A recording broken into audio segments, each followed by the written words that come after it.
टूट जाएंगे गुनहगारों के फौरन कैदो बंद, हश्र में खुल जाएगी ताकत रसूलुल्लाह की, हश्र में खुल जाएगी ताकत रसूलुल्लाह की।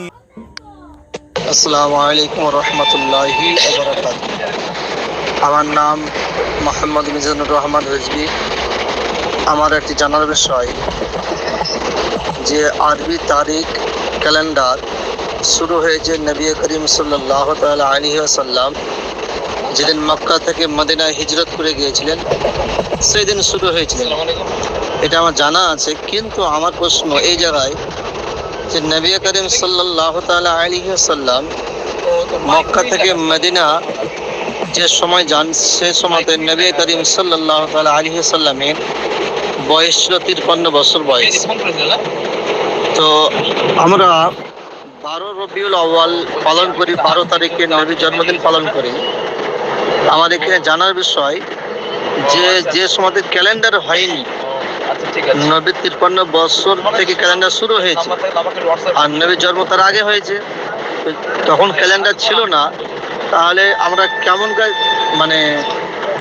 কেমন করে জানতে পারলাম যে আমাদের নবী 12 তারিখ রবিউল আউয়াল মাসে জন্ম হয়েছে?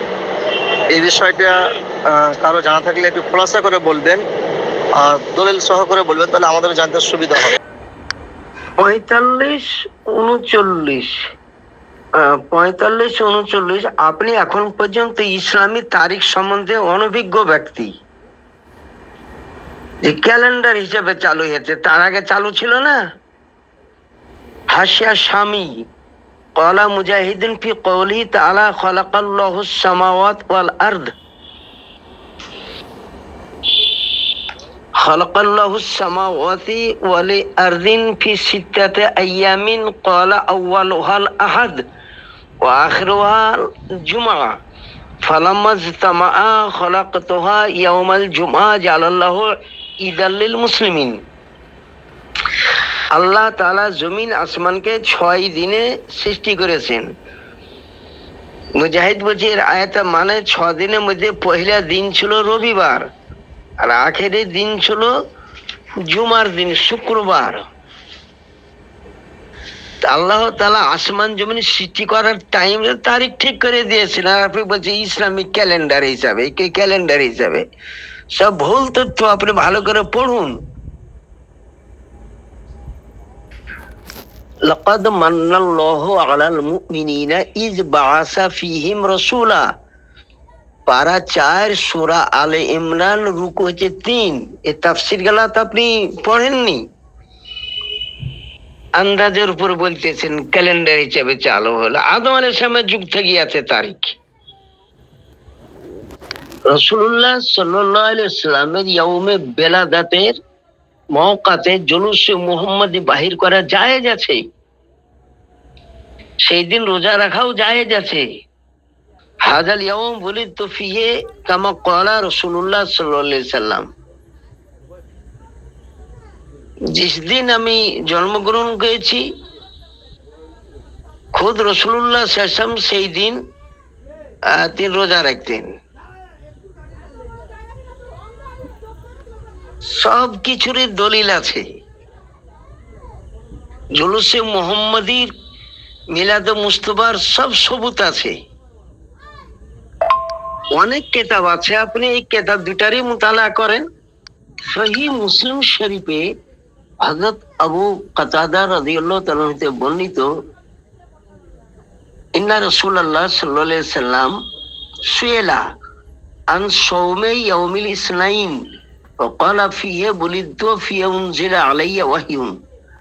রাসূলুল্লাহ সাল্লাল্লাহু তাআলা আলাইহি ওয়াসাল্লাম প্রত্যেক সোমবারের দিন রোজা রাখতেন। এই কারণে জিজ্ঞাসা করা হলো, হুজুর আপনি সোমবারের দিন রোজা রাখেন কেন? তা রাসূলুল্লাহ সাল্লাল্লাহু আলাইহি ওয়াসাল্লাম তিনি উত্তর দিলেন, ওই তারিখে আমার জন্ম হয়েছে আর ওই মাহে রবিউল আউয়ালেই কোরআনে কারীম নাযিল হয়েছে।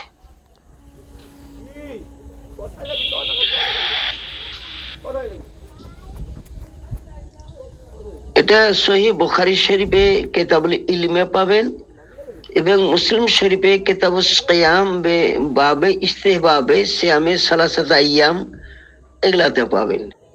মুসলিম শরীফে এবং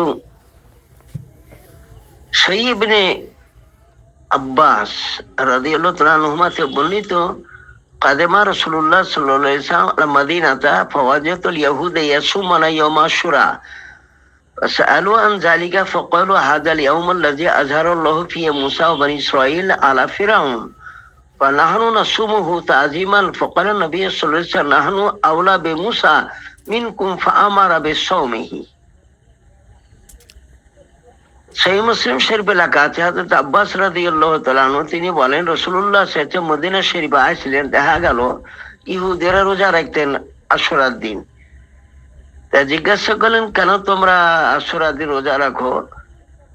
তিনারা উত্তর দিলেন যে হযরত মুসা আলাইহিস সালাম ফেরাউনের উপরে এই দিনে জয়লাভ করেছেন, সেই দিনের তাজিমের জন্য আমরা রোজা রাখি। তো রাসূলুল্লাহ সাল্লাল্লাহু আলাইহি ওয়াসাল্লাম বলেন নাহানু আওলা বে মুসা মিনকুম ফাআমারা বিসওমি, মুসার থেকে আমরা বেশি মুস্তাহাক, এই কারণে হুকুম দিলেন রোজা রাখার।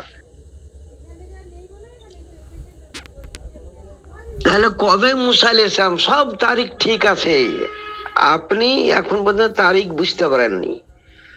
আদম আলাইহিস সালাম কোন তারিখে নাযিল হয়েছেন তাও লেখা আছে, সব সময় তারিখ ঠিক আছে একদম।